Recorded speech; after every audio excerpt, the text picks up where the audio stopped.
जय हिंद साथियों। आज मैं आप लोगों के सामने लेकर आया हूं ईस्ट इंडिया कंपनी से संबंधित कुछ क्वेश्चन। इसका मैंने बेसिक वीडियो आपको बना ही दिया था, जो आपका एनसीईआरटी का पहला चैप्टर था, और इसके अलावा पुर्तगालियों से संबंधित जो भी मैंने था वो कल क्वेश्चन करवा दिए। अगर किसी का कोई डाउट हो तो कमेंट बॉक्स में लिख सकते हो, मैं आपका उसका रिप्लाई तुरंत दूंगा। और आज मैं देखता हूँ कि ईस्ट इंडिया कंपनी से संबंधित जो भी मुझे महत्वपूर्ण क्वेश्चन लगे, प्रीवियस ईयर पिछली परीक्षा में पूछे हुए, उनसे संबंधित आज एक आपका वीडियो मिलने वाला है। कृपया आप लोग पूरा वीडियो देखें। देखिए, पहला क्वेश्चन ये है, कह रहा है हुगली को बंगाल की खाड़ी में समुद्री लूटपाट के लिए किसने अड्डा बनाया था। तो बच्चों आपको बता दें कि जैसा कि आप लोग जानते हो कि सबसे पहले भारत में पुर्तगाली आए थे। पुर्तगालियों में जैसे वास्को डी गामा आया, वास्को डी गामा के बाद जो है अल्मीडा, अल्बुकुर्क, डीएल नीनो, ये लोग आए। और इसके बाद ये इन्होंने कालीकट बंदरगाह से अपना व्यापार शुरू किया, चूंकि डीएल जो sorry Vasco D gamma Calicut बंदरगाह पे आया था। और कालीकट बंदरगाह से धीरे धीरे इन्होंने गोवा जीता। गोवा जीतने के बाद इन्होंने धीरे धीरे अपना व्यापार बढ़ाते चले गए। इसके बाद भारत में अंग्रेज आए, सॉरी डच आए, डच के बाद अंग्रेज आए, अंग्रेज के बाद फ्रांसीसी आए। अब क्वेश्चन ये कह रहा है कि हुगली को बंगाल की खाड़ी में समुद्री लूटपाट के लिए किसने बनाया था। अब चूंकि जरा देखिएगा, थोड़ा मैप पे देखें। जैसे आपको पता है कि ये आपकी है बंगाल की खाड़ी, ये बेटा है आपकी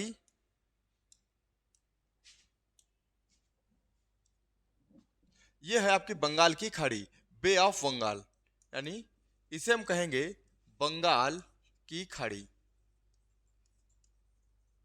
अब आपको पता है कि बंगाल की खाड़ी से लगभग उस समय व्यापारिक केंद्र के रूप में जो रहा था उसका नाम है ये कोलकाता। ये क्या है? कोलकाता। अच्छा, बंगाल में ही हुगली नदी के किनारे पर एक शहर है हुगली।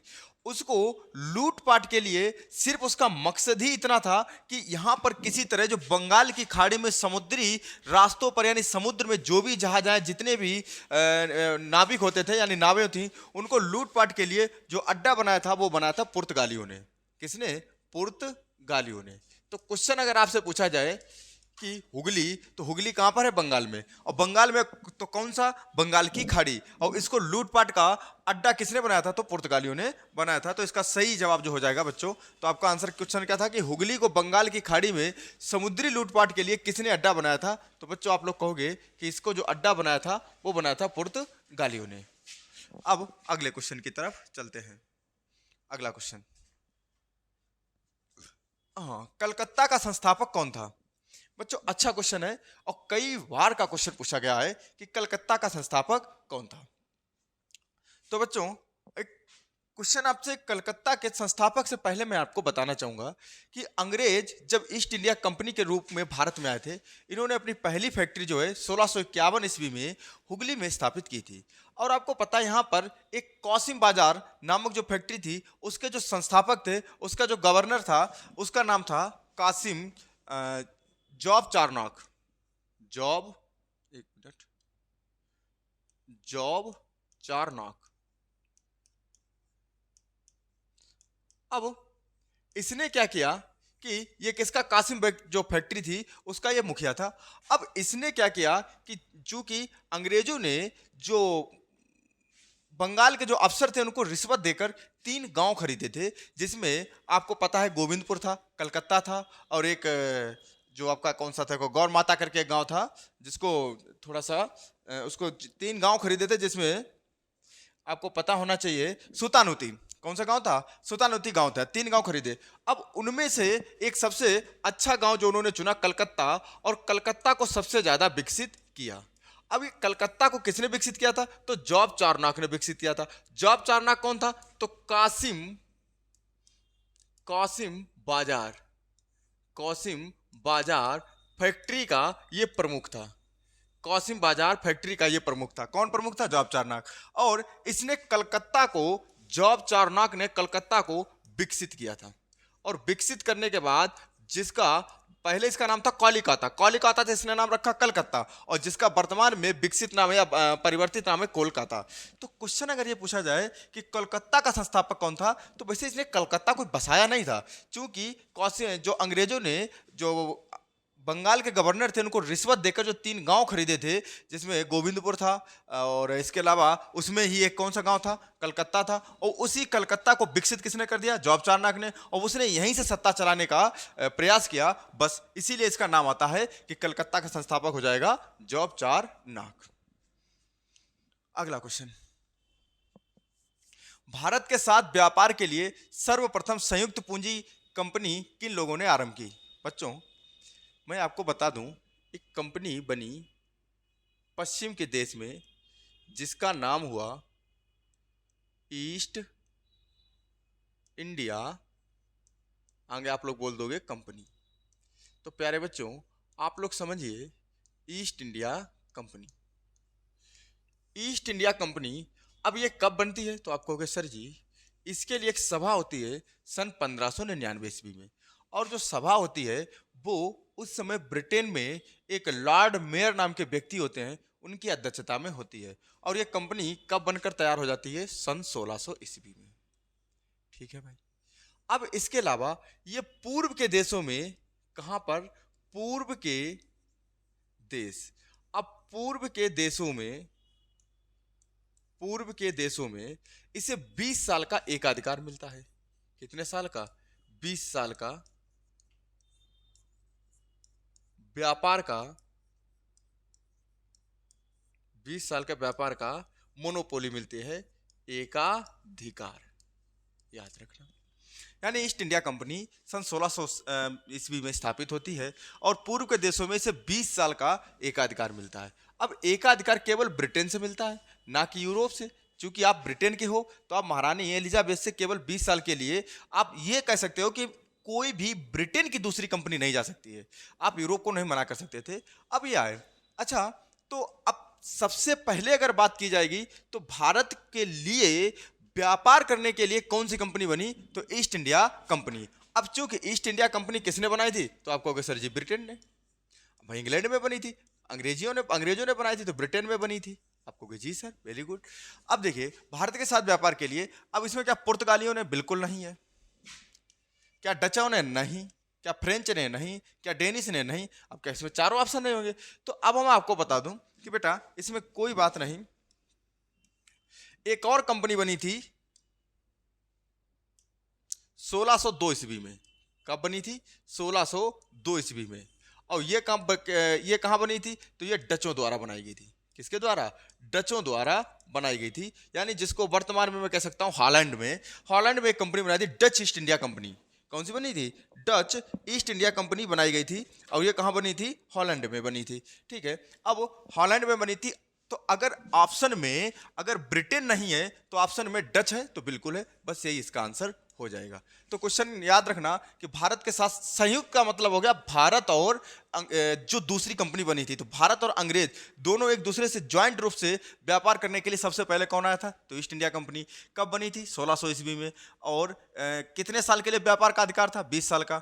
ठीक है, और इसके बाद डच ईस्ट इंडिया कंपनी यानी डच कंपनी कब आई, तो 1602 ईस्वी में। ठीक है, तो अब आपका आंसर क्या हो जाएगा, डच। अगला क्वेश्चन, लंदन में ब्रिटिश ईस्ट इंडिया कंपनी के गठन के समय भारत का बादशाह कौन था। तो बच्चों मैं आपको बता दूं, अकबर। पहले तो आप बादशाह को देखिएगा। तो अकबर का जो शासनकाल रहा है वो 1556 से 1602 ईस्वी में रहा है। ठीक है, आपको कुछ चीज है। इसके अलावा जहांगीर का जो कार्यकाल रहा है, तो बच्चे आप कहोगे सर जी इसमें जहांगीर का कार्यकाल रहा है 1602 ईस्वी से 1627 ईस्वी तक। और शाहजहां का जो कार्यकाल रहा है 1627 से 1658 ईस्वी से। और औरंगजेब का कार्यकाल जो है 1658 ईस्वी से 1707 ईस्वी तक रहा है। ये इनके कार्यकाल हैं। अब जरा देखिएगा, लंदन में ब्रिटिश ईस्ट इंडिया कंपनी, तो ईस्ट इंडिया कंपनी इसकी स्थापना कब होती है, सन 1600 ईस्वी में। अब 1600 ईस्वी में आप देखोगे कि 1600 ईस्वी में भारत में किसका शासन रहा होगा, तो आप कहोगे सर जी अकबर का रहा होगा। तो इसका राइट आंसर क्या हो जाएगा, अकबर। बेटा अगर यहीं से क्वेश्चन और पूछ दिया जाए कि 1600 ईस्वी में ईस्ट इंडिया कंपनी की स्थापना हुई थी। अब ईस्ट इंडिया कंपनी जो भारत आए थे यानी व्यापार करने, तो आपको पता 1651 में तो ये बंगाल में पहुंच गए हुगली नदी के तट पर। लेकिन भारत में सबसे पहले ये कहां पर आए थे? तो याद रखना कि इसका राइट आंसर जो होगा इनकी पहली व्यापारिक कोठी, तो इनकी पहली व्यापारिक कोठी थी तो प्यारे बच्चों याद रखना 1611 ईस्वी में। कब? 1611 ईस्वी में मसूलीपट्टनम। कहां पर हो जाएगा? मसूलीपट्टनम। अच्छा, मसूलीपट्टनम में हुई थी। ठीक है। अब चूंकि जब अंग्रेज यहां पर आए थे तो अंग्रेजों ने जब इसमें व्यापारिक कोठी स्थापित करना चाह रहे थे, उस समय भारत में जो शासन था वो किसका था? जहांगीर का। किसका शासन था? जहांगीर का। अब इनके दरबार में पुर्तगालियों का बोलबाला था। तो हालांकि पहले पुर्तगाली के बोलबाला के कारण जहांगीर ने अंग्रेजों को इस बात का परमिशन नहीं दिया था कि आप आइए और भारत में, क्योंकि पुर्तगाली पहले से ही यहाँ बोलबाला था। तो पहले जो उनके व्यापारिक जो अंग्रेजों की तरफ से आए थे उनको मना कर दिया, लेकिन बाद में उन्होंने कुछ इनके जो घर में गिफ्ट विफ्ट देकर इनको राजी कर लिया और मंजूर कर लिया और व्यापारिक कोठी खोली। और दूसरी जो व्यापारिक कोठी खोली 1613 ईस्वी में, वो थी सूरत में। वो कहां पर थी? सूरत में। तो याद रखना क्वेश्चन पूछा जाएगा कि भारत की पहली व्यापारिक कोठी 1611 ईस्वी में कहां खुली? मसूलीपट्टनम यानी मछलीपट्टनम में। दूसरी 1613 ईस्वी में, और कहां पर है? सूरत में। इसके अलावा अगला क्वेश्चन यहां से ये बनेगा कि अंग्रेजों का प्रथम स्थायी कारखाना, तो याद रखना स्थायी कारखाना यहीं पर था। ये इनका कौन सा था? स्थायी कारखाना। ये इनका स्थायी कारखाना था। कहां पर था? सूरत में। अब कहोगे ठीक है सर, अगला क्वेश्चन क्या बनेगा? अगर इनका पूछा पश्चिमी, अगर इनकी प्रेसिडेंसी के रूप में भी कौन था, तो इनका आंसर क्या हो जाएगा? सूरत होगा। क्या हो जाएगा? सूरत हो जाएगा। ठीक है। अब अगला क्वेश्चन, जैसे इन्होंने ये क्वेश्चन था तो अकबर के समय, अगर यही क्वेश्चन पूछा जाए कि पहली अंग्रेजी जो फैक्ट्री थी वो किसके समय, तो आपको पता है कि 1611, तो यानी किसका शासनकाल है? आप कहोगे सर जी जहांगीर का है। ठीक है। अगला क्वेश्चन, किस मुगल सम्राट के काल में English east India company Bharat में सर्वप्रथम कारखाना स्थापित किया? वही क्वेश्चन आ गया। तो आपको पता पहला कारखाना कब स्थापित हुआ, तो आप कहोगे सर 1611 ईस्वी में। दूसरा कौन सा हुआ? 1613 ईस्वी में। पहला वाला कहां हुआ था? आप कहोगे मसूलीपट्टनम में। कहां पर हुआ? मसूलीपट्टनम। दूसरा कहां हुआ? आप कहोगे सूरत में। तो दोनों ही के समय आपको पता है कि जहांगीर 1602 से 1627 ईस्वी तक गद्दी पर रहा, तो यही इसका आंसर। अब आपको पता औरंगजेब कब से कब तक रहा है, तो औरंगजेब अकबर तो 1556 से 1602 ईस्वी तक। शाहजहां कब तक रहा है, तो 1602 से 1628 और 1658 और 1658 से और इसके अलावा 1707 तक औरंगजेब रहा है। भारत में 1613 ईस्वी में अंग्रेजों ने अपनी पहली फैक्ट्री कहां स्थापित की? देखो वही क्वेश्चन बार बार रिपीट होकर आ रहे हैं। ठीक है। तो आप कहोगे सर जी गोवा नहीं, बंगाल या हुगली में नहीं, आरकोट नहीं, हालांकि अमरकोट होना चाहिए, सूरत, यही इसका आंसर हो जाएगा। ईस्ट इंडिया कंपनी के प्रारंभिक दौर में वेस्टर्न प्रेसिडेंसी किसे कहा जाता था?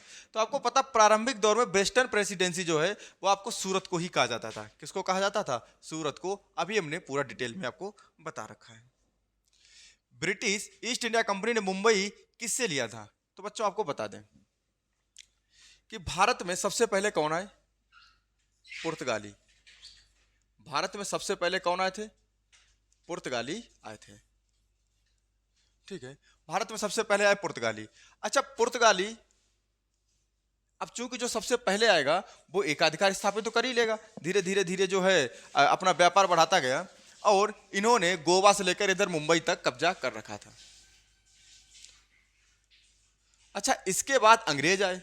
अब इन्होंने अंग्रेजों से अपना समझौता कर लिया। अब अंग्रेजों से समझौता किया तो अंग्रेजों में एक व्यक्ति थे, जिसका नाम था चार्ल्स द्वितीय। नाम क्या था? चार्ल्स द्वितीय। एक अंग्रेज थे जिसका नाम क्या था? चार्ल्स द्वितीय। अब इनका जो विवाह हुआ, चार्ल्स द्वितीय का बेटा जो विवाह हुआ वो हुआ रानी कैथरीन। किसके साथ हो गया? कैथरीन के साथ इनका विवाह हो जाता है।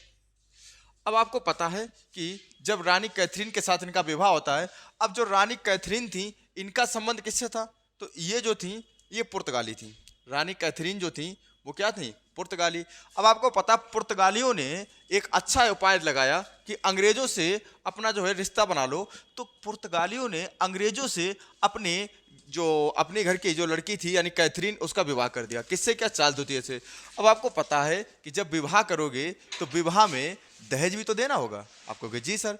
और उस दहेज के रूप में इन्होंने मुंबई को दे दिया। तो दहेज मुंबई किसको दहेज के रूप में दिया गया? तो आप कहोगे अंग्रेजों को।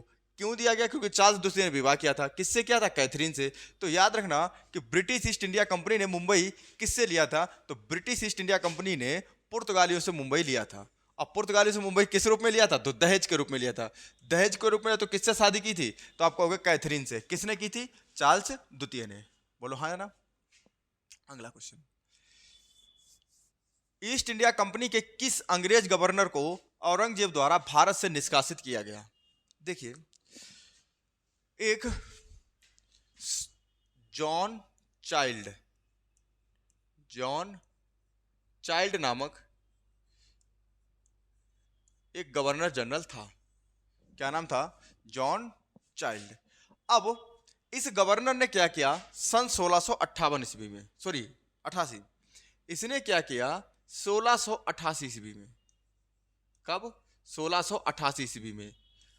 जो भारतीय यानी सिंपल सी बात अगर हम बात करें 1688 ईस्वी में इसने पश्चिमी तट, किस पर? पश्चिमी तट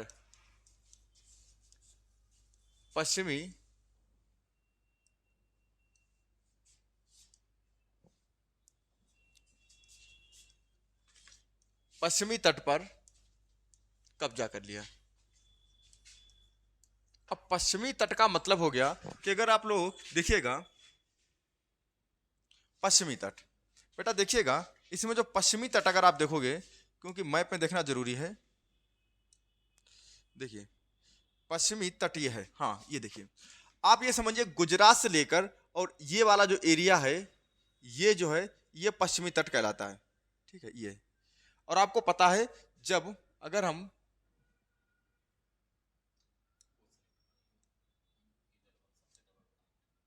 ये देखिए, हाँ अरे भाई ये क्या हो गया? अरे कहाँ ये अब देखिए ये वाली जो एरिया है ये आपकी कहलाएगी पश्चिमी तट। ये वाली ये जो है ये क्या कहलाएगी? पश्चिमी तट। यानी यहां से गुजरात, महाराष्ट्र, गोवा, कर्नाटक, केरल वाली। और यहीं से आपको पता नीलगिरी की पहाड़ियां हो जाती हैं और ये वाला जो एरिया कहलाता है ये पूर्वी तट हो जाता है। ठीक है। तो आपको पता है अब यहां से चूंकि सारे जहाजों का निकलना यहीं से रहता था तो पश्चिमी तट पर जो है वो किसने कब्जा कर लिया? किसने कब्जा कर लिया? आपको जॉन चाइल्ड ने। अब कब्जा करके इसने क्या किया कि यहां से जितने भी हज के लिए जो जहाज जाते थे, भारतीय मुस्लिम जो हज करने के लिए सऊदी अरब जाते थे, मक्का मदीना जाते थे, तो उन पे इसने क्या किया? उनको रोक दिया और रोकने के लिए उसने अत्याचार किया, खूब लूटपाट की। अब इस लूटपाट को देखते हुए ये बात औरंगजेब को बिल्कुल भी नागवार गुजरी। तो ईस्ट इंडिया कंपनी के किस अंग्रेज गवर्नर को औरंगजेब द्वारा भारत से निष्कासित किया गया? तो याद रखना इसी को निष्कासित कर दिया गया था और इसको भारत से निष्कासित कर दिया गया था। हाँ, भारत प्रथम कर्नाटक युद्ध का तात्कालिक कारण बताओ। देखिए चूंकि हमने आपको बताया था पहली क्लास में, क्योंकि भारत जितने भी यूरोपीय कंपनियां थीं वो सब भारत में आई थी व्यापार करने के उद्देश्य से, और सबका एक ही उद्देश्य था कि भारत चलेंगे और व्यापार करेंगे। व्यापार में सबको एक ही चीज़ चाहिए थी, मसाला, सूती वस्त्र। अब जब सबको मसाला और सूती वस्त्र चाहिए तो एक ही चीज़ को अगर वो विदेश में ले जाएंगे तो उसकी भाई मुनाफा कम हो जाएगा, क्योंकि कम दामों में बेचनी पड़ेगी, प्रतिस्पर्धा बढ़ जाएगी। अब इसलिए वो लोग क्या करते थे कि एक दूसरे के जहाज़ों को डुबो दिया करते थे।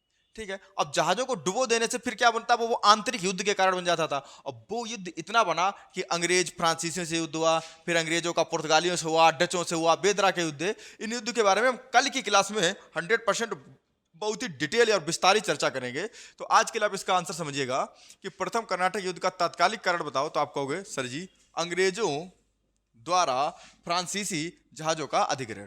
तो बच्चों आज के लिए यहीं पर बस आप लोगों से एक रिक्वेस्ट है कि आप लोग पूरा वीडियो देखें, और पूरा वीडियो देखने के बाद अगर आपसे कोई भी कमी लगे इतिहास में तो आप लोग कमेंट जरूर करें, और वीडियो को लाइक करें, शेयर करें। इसके अलावा कोशिश ये करें कि सब्सक्राइबर जो हैं ज़्यादा से ज़्यादा अपना परिवार बड़ा करो, जिससे हमें एनर्जी मिलती रहे और हम बहुत कुछ देने का प्रयास करें।